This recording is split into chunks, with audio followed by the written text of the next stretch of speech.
越陷越深的困扰都是激情惹的祸。你的降落伞是什么颜色真的重要吗？很难界定从何时起，我们这个社会开始强调追逐激情的重要性，但大概应该是从《你的降落伞是什么颜色》一书于1970年出版开始。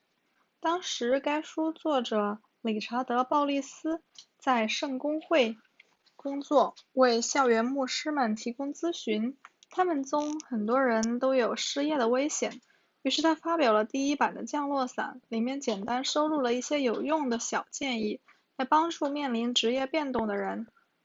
最初的印刷数是100册，鲍利斯所提供的指导，其前提现在听起来是不言而喻的，搞清楚自己喜欢做什么，然后找到一个需要像你这样的人的地方。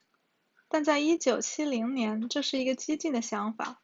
那个时候，想通过大量的纸笔测试来掌握自己的职业方向，会被认为是不专业的做法。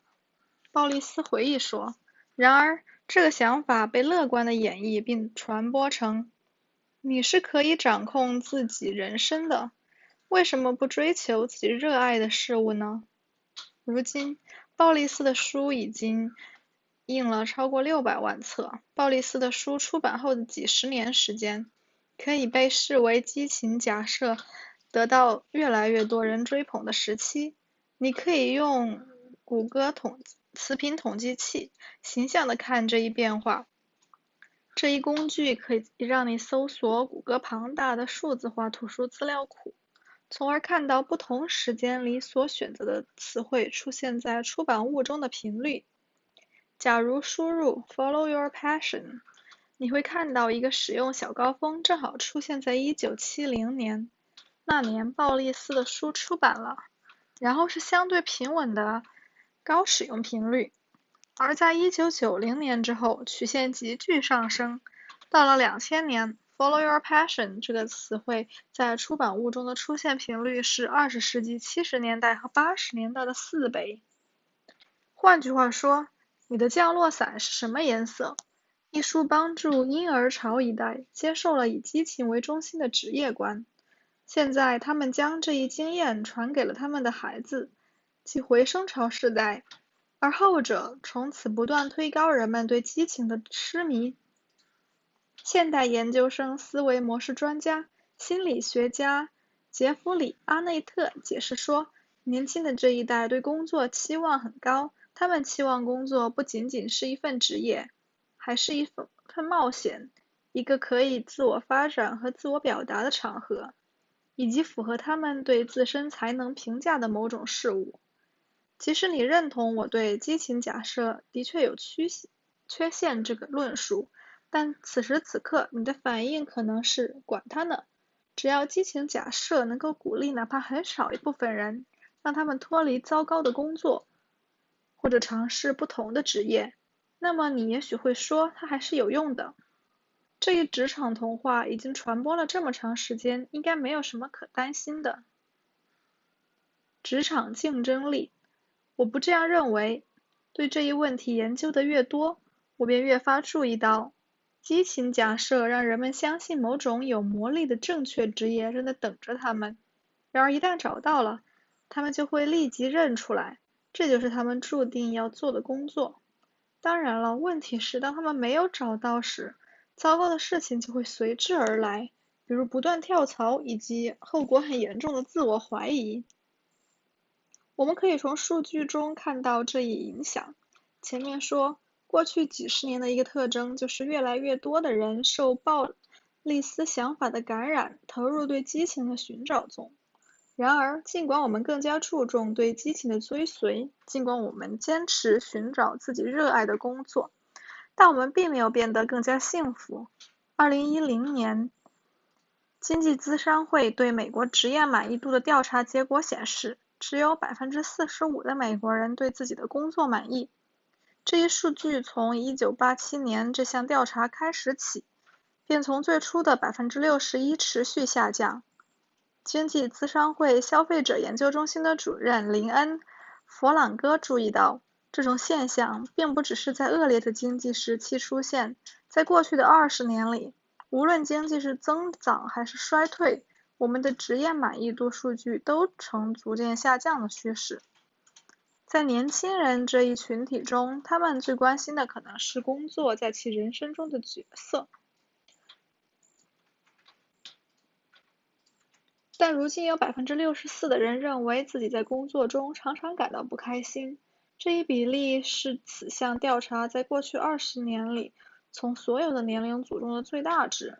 换句话说，我们2代人以激情为中心的职业规划实验可以说是一个失败。我们越注重于热爱自己所做的事情，最后越不喜欢去做。当然，这份数据还不够直接，因为它还有其他一些因素影响了职业幸福感。为了能直观地理解这份担心，我们来看一些具体的案例。2001年，亚历山德拉·罗宾斯和阿比·威尔纳合著了描写年轻人不满情绪的青年危机，你20岁时独特的生活挑战。这本书详细记录了10几名不快乐的20几岁青年人的亲身经历，他们在工作中都感到彷徨。我们拿斯科特这位来自华盛顿的27岁年轻人的故事为例。我现在职业状况再好不过了，斯科特叙述说，我选择追求自己打心底热爱的职业，政治。我爱我的办公室，我的朋友，甚至我的老板。然而，激情假设具有诱惑力的承诺让斯科特对他的完美职业是不是真的完美产生了怀疑。我没有成就感，只要想到自己的工作和所有的工作一样，都包含一些艰巨的任务，他就有些担心。后来他开始重新寻找可以终身从事的工作。我决定寻找其他令我感到兴趣的选择，斯科特说道，但我真的很难想象出来还有什么吸引人的职业。大学毕业后，我一心只想找到自己的终身职业。吉尔说，他是《青年危机》这书的另一个年轻人。不出所料，吉尔的所有尝试都未能满足如此高的要求。对自己想要什么，我真的很困惑。25岁的伊莱恩绝望地说，困惑到连自己付出了什么代价都没有意识到。职场竞争力，这样的故事在所有的年龄段，从大学生到中年人，都越来越常见。这些案例都指向同一个结论：激情假设不仅是错误的，而且还是危险的。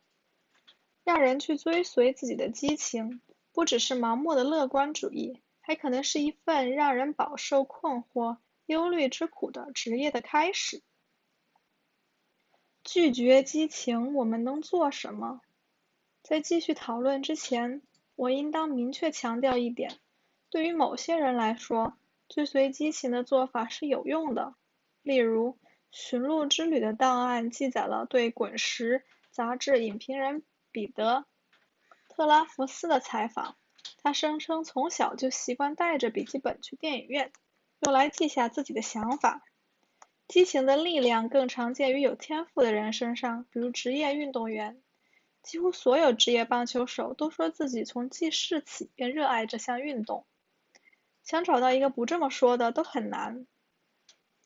有的人在和我交流想法时用了这类似的例子来反驳我对激情论所下的结论。所有人追随自己激情，然后就成功了。你看，这就是个例子。他们说，因此追随自己的激情应该是个好建议。这个逻辑是错的。某个策略有了几个成功案例，并不能说明它是普遍有效的。相反，必须研究大量的案例，然后找到对大部分人有用的东西。如果像我在写这本书时呢，研究了一大群热衷于自己工作的人，你就会发现，大多数人，并非所有人的经历远远不是像找出某个事先存在的激情，然后去追随那样简单。因此，彼得·特拉福斯和职业运动员这样的例子都是特殊的。他们的稀缺性正说明了我的观点。对于大多数人来说，追随自己的激情是个糟糕的建议。这一结论引出了下一个重要的问题：如果不以激情假设为指导，那么我们应该怎样做呢？这正是接下来的3条规则所要讨论的问题。这些规则记录了我对人们如何才能真正爱上自己的事业这一问题所做的探索。他们将不像这几章那样听起来像是在做法庭陈词，而是探讨一些更为个人的内容，我与现实中的职业幸福感的种种邂逅，以及为理解其中的复杂性和模糊性而做的努力。